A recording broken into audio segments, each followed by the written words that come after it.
사무엘상 16장입니다. 1절에서 마지막 23절까지.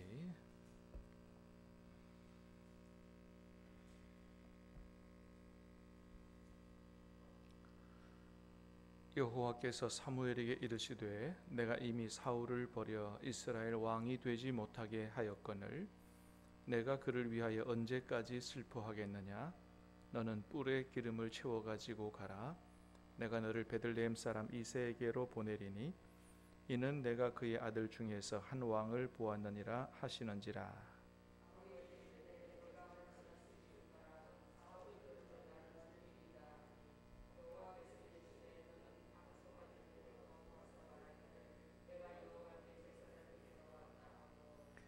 이새를 제사에 청하라. 내가 내게 행할 일을 가르치리니 내가 내게 알게 하는 자에게 나를 위하여 기름을 부을지니라.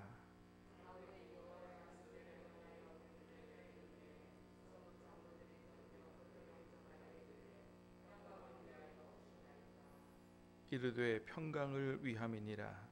내가 여호와께 제사하러 왔으니 스스로 성결하게 하고 와서 나와 함께 제사하게 하자 하고 이새와 그의 아들들을 성결하게 하고 제사에 청하니라.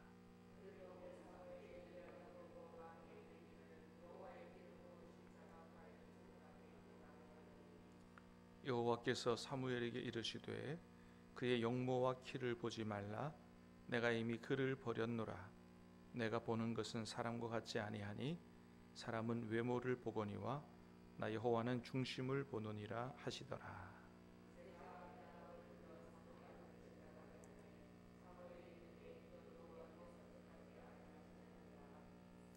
이새가 산마로 지나가게 하매 사무엘이 이르되 이도 여호와께서 택하지 아니하셨느니라 하니라.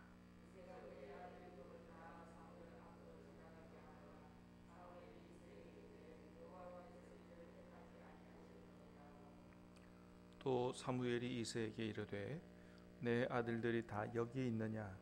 이새가 이르되 아직 막내가 남았는데 그는 양을 지키나이다. 사무엘이 이새에게 이르되 사람을 보내어 그를 데려오라. 그가 여기 오기까지는 우리가 식사 자리에 앉지 아니하겠노라.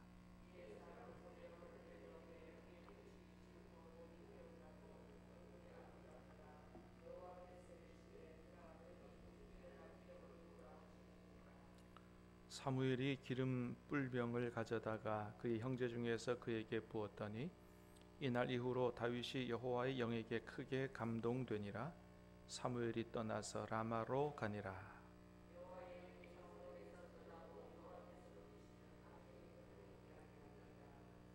사울의 신하들이 그에게 이르되 보소서 하나님께서 부리시는 악령이 왕을 번뇌하게 하온즉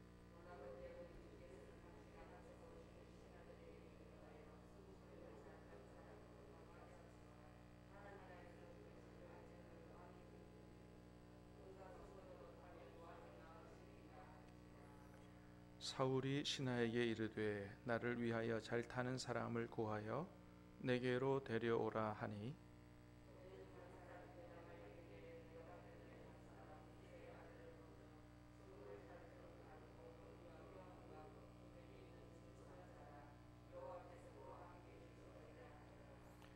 사울이 이에 전령들을 이새에게 보내어 이르되 양치는 내 아들 다윗을 내게로 보내라 하매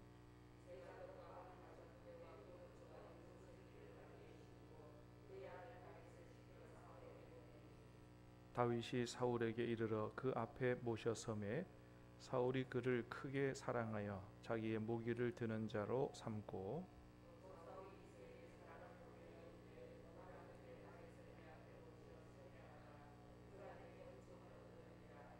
같이 읽습니다. 하나님께서 부리시는 악령이 사울에게 이를 때에 다윗이 수금을 들고 와서 손으로 탄즉 사울이 상쾌하여 낫고 악령이 그에게서 떠나더라. 아멘.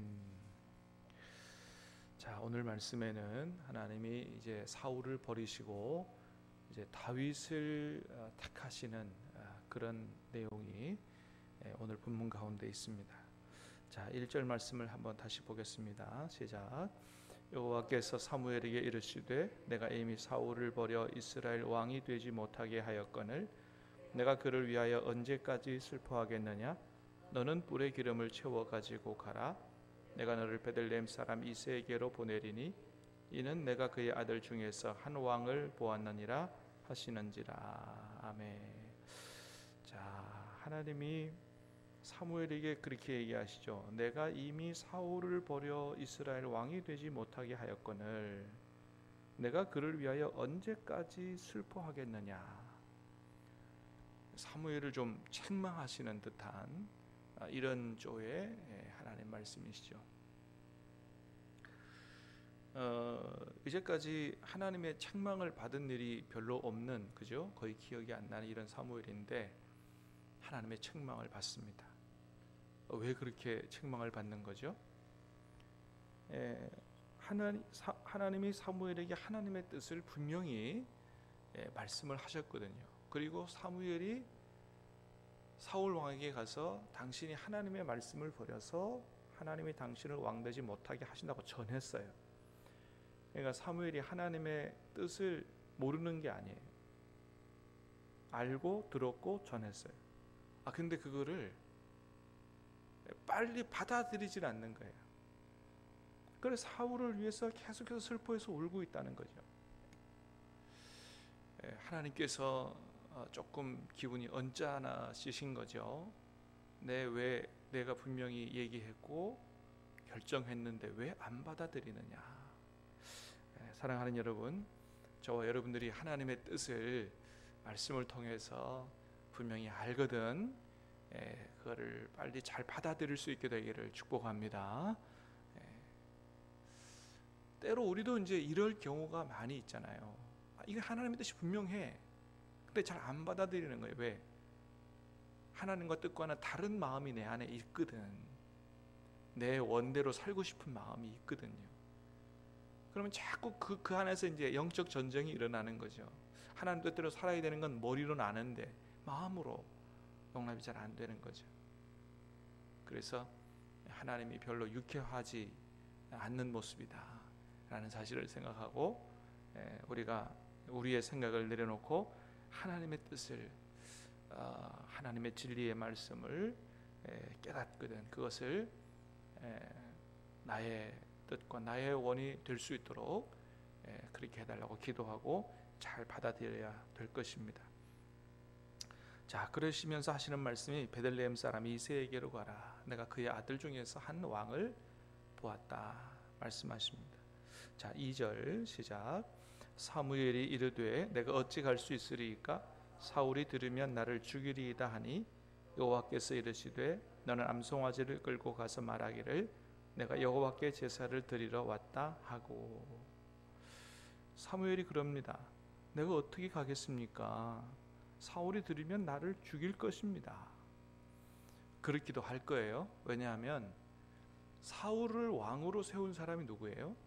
사무엘이잖아요. 기름을 부어서 하나님의 대리자로 기름을 부어 세웠어요. 그러니까 오늘날로 말하면 사무엘은 킹메이커거든요. 근데 킹메이커가 자기한테 와서 하나님이 당신을 버린다고 얘기했어요. 근데 그 사람이 다른 어느 누구에게로 간다. 뻔한 거 아니겠어요? 나 대신 다른 왕을 세우러 간다. 아니 혹시나 그냥 뭐 옆집에 가도 그런 오해가 되지 않겠어요? 근데 만일 정말로 다윗의 집으로 하나님의 명령을 받아 왕을 세우러 가는데 발각이 됐다. 목숨이 잘못하면 위험할 수도 있죠. 뭐 사울이 어떤 사람이에요? 사람이 누구나 이 하나님의 영이 떠나고 그저 이 자기 육신적인 생각이 딱 들어차면 아주 무서운 일도 할 수 있는 게 이게 사람 아니에요. 나중에 다윗을 그렇게 죽이려고 했던 사울이 아니겠어요? 뭐 사무엘이라고 뭐 못 죽일 일이 뭐가 있겠어요? 그렇죠. 그런데 사무엘도 하나님이 귀하게 쓰시는 그런 하나님의 위대한 종이지만 역시 사람에 불과한 거죠. 사무엘도 흔들린다니까요. 여러분 사무엘이 곧바로 전장에서 사울한테 가서 뭐라 그랬어요? 아주 중요한 하나님의 말씀을 전하죠.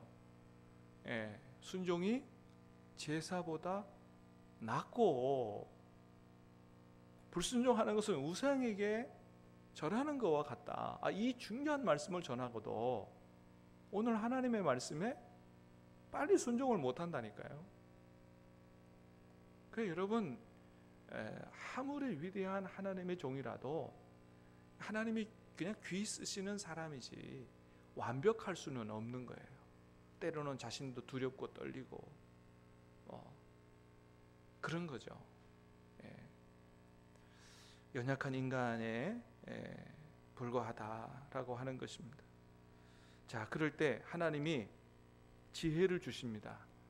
암송아지 끌고 가서 제사하러 왔다고 하라. 그 자리에 이새를 또 그 아들들을 청해라. 아니 여러분, 하나님께서 이제 사울을 버리시고 다윗을 왕으로 정할 것 같으면 깨끗하게 정리해 주시면 간단하잖아요.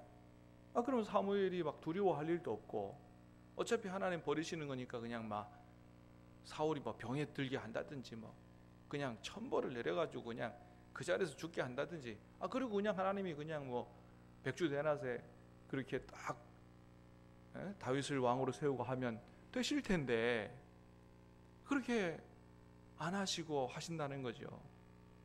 왜 그래요? 다 이유가 있는 거죠. 첫 번째는 왜 그렇습니까?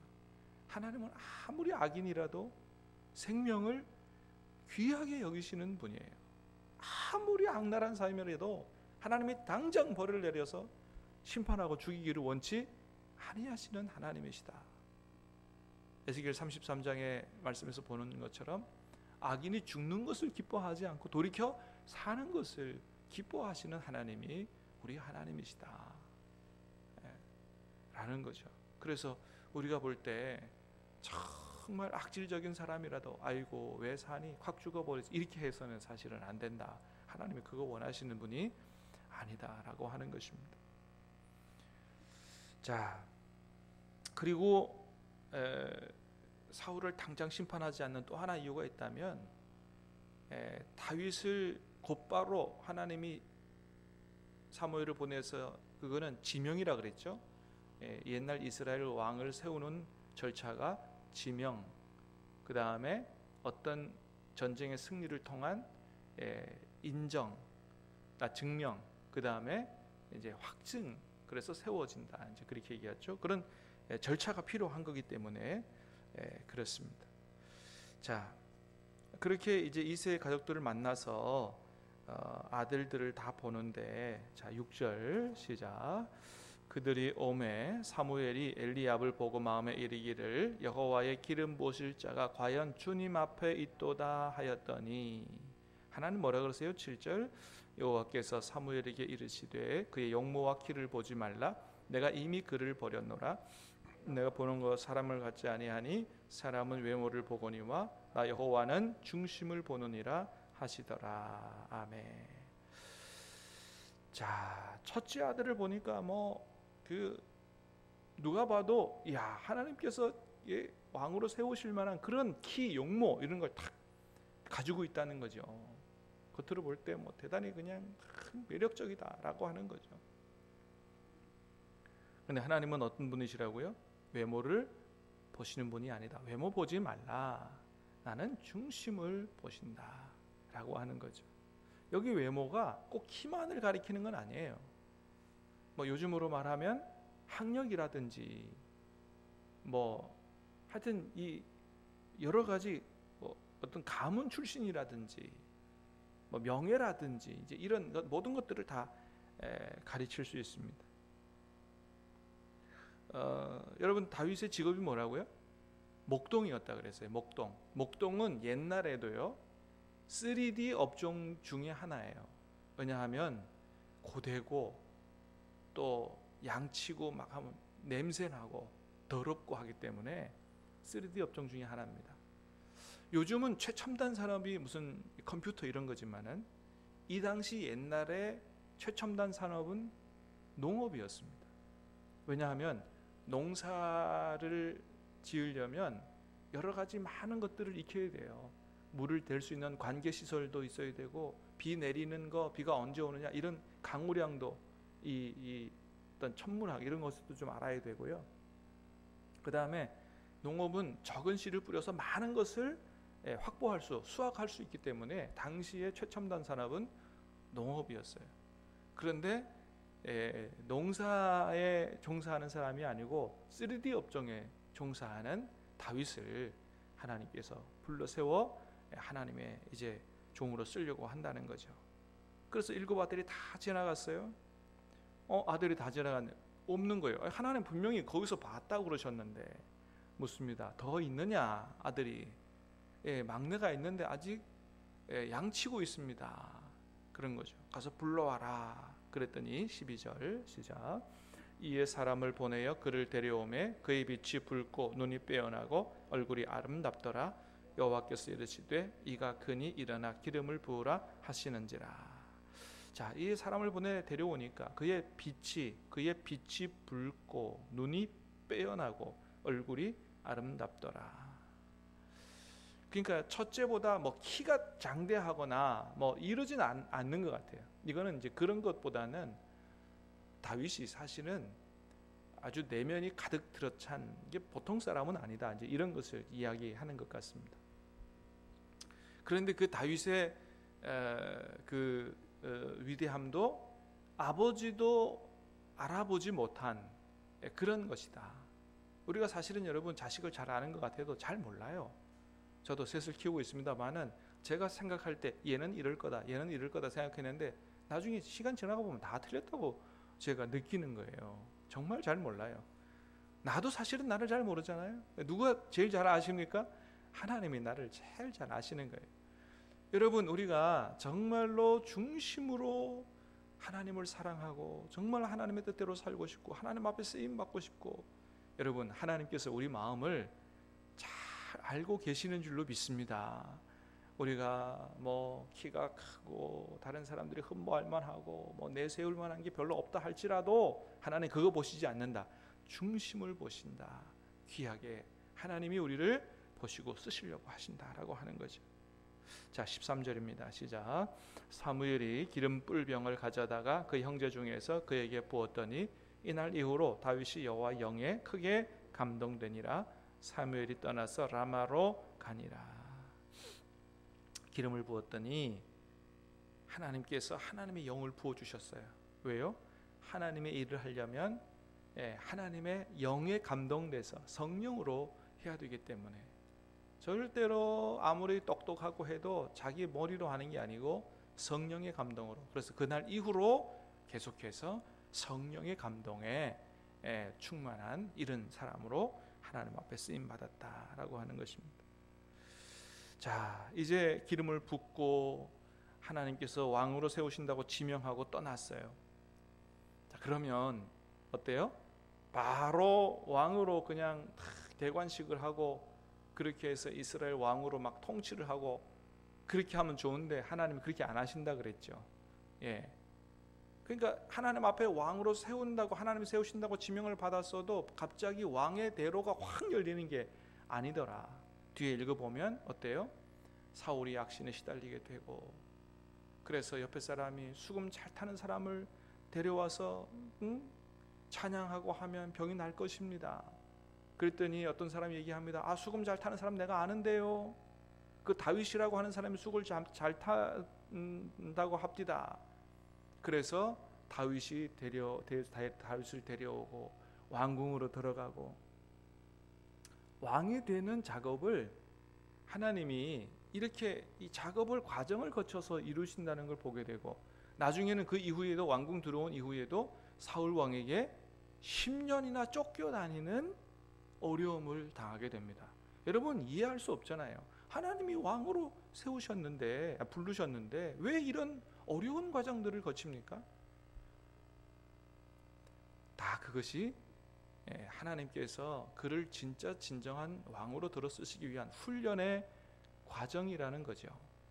근데 여러분 모든 하나님의 종들이 마찬가지였다는 겁니다. 모세도 하나님께서 귀하게 쓰시려고 이스라엘 왕궁에서 자라나게 했지만 또다시 광야에서 40년간 고생하게 합니다.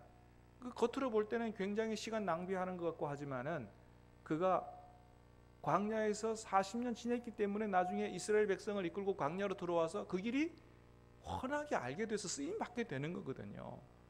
여러분, 하나님 앞에 부름 받은 사람들은 어떤 시간을 지나더라도 다 그게 낭비가 아니고 나중에 하나님 일에 합력하여 선을 이루게 되는 줄로 믿습니다. 하나님이 이끌어 가시는 거거든요. 요셉도 마찬가지예요. 애굽의 총리로 들어 쓰시려고 하나님 하셨어요. 그가 보디발 집에 와가지고 노예로 살고 옥중에 들어가고 말로 다 못할 고생을 13년 했습니다. 뭐예요? 거기서 사람들을 섬기는 훈련을 하고 낮아지는 훈련을 하고 이래서 나중에 하나님이 높이 들어서 다 훈련하고 준비하는 과정이다. 여러분, 오늘 우리가 세상을 살아가면서 내가 생각하지 못하는, 나 나름대로 하나님을 잘 섬기려고 하는데도 왜 이렇게 고난이 많고 힘들고 어렵고 하느냐, 낙심하고 좌절하지 마시기를 바라고, 하나님이 우리를 정말로 하나님의 때에 귀하게 쓰시기 위해서 훈련시키시고 준비하는 과정이다 라는 사실을 생각하고 오히려 감사하고 믿음으로 인내로 모든 어려움들을 잘 이겨내고 하나님의 때에 귀하게 쓰임받는 저와 여러분 될 수 있게 되기를 주님의 이름으로 축복합니다. 기도하겠습니다. 은혜로우신 주님, 감사합니다. 오늘 이 아침에도 우리에게 귀한 생명의 말씀을 주시고 하나님께서는 외모를 보지 않고 중심을 보신다 하였사오니, 아버지 하나님, 우리가 외모가 별로라고 하나님 이번 생은 실패했어 그런 생각 갖지 말게 하시고 정말 우리 중심이 하나님 보시기에 기뻐할 만한 그런 그릇으로 준비될 수 있도록 도와주시옵기를 원합니다. 하나님이 들어쓰시고자 계획하셨어도 하나님 여러 가지 훈련 과정을 거쳐서 준비되는 과정이 필요하다 말씀하셨사오니, 아버지 하나님, 다윗도 모세도 요셉도 그런 고생하고 어려운 과정을 거쳤지만 하나님께서 이 모든 일을 통해 선을 이루시는 것처럼 우리가 여러 가지 어려운 일을 당할지라도 좌절하고 낙심하지 말게 하시고 끝까지 하나님을 믿고 의지하고 인내함으로 말미암아 결단코 하나님 앞에 귀하게 쓰임받는 인생이 될 수 있도록 복을 내려 주시옵소서. 예수님 이름으로 기도하옵나이다. 아멘.